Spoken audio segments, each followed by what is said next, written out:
Bolalarda uchraydigan yana bir yomon sifat uyat, behayo so'zlarni gapirishi va so'kinishligi.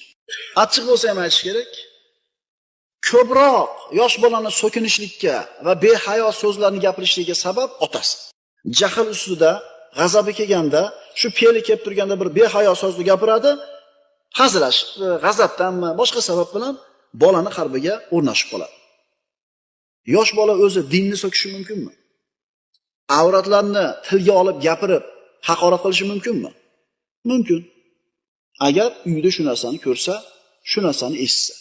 Xo'sh, demak bolani tilini yomon fahsh so'zlarga odatlanishiga birinchi navbatda otasi sabab bo'ladi yoki yosh katta akalari sabab bo'ladi. Payg'ambarimiz sollallohu alayhi vasallam betob bo'lib istimalab yotganlarida istimani la'natlagan. Shunda payg'ambarimiz istimani la'natlamasligini buyurgan qiziga.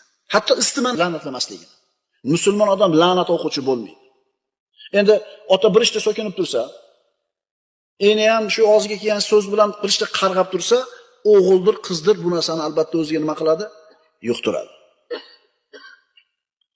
Tilni tarbiya qilishdagi birinchi uslub ota-onalar farzandlarida oldida gapirayotgan gaplarini terib gapirishligi, o'ylab gapirishligi. Endi to'g'ri, har bitta narsani o'zini ati bilan aytish kerak. Ammo siz aytayotgan so'z ozgina bir behayo yoki so'z bo'lsa yoki noqulay bo'lsa eshitishlikka, o'rniga boshqa so'z ishlatish mumkin. Masalan, akang qayerda desa, hojatxonada demasdan nima deyish mumkin? To'g'ri qilyapti deyish mumkin. Maktabga nimaga akang kelmayapti desa, ichib o'tib hojatxonadan chiqqanib o'tiribdi emas. Akam shunday tobi qochib qoluvdi deb qo'yish mumkin.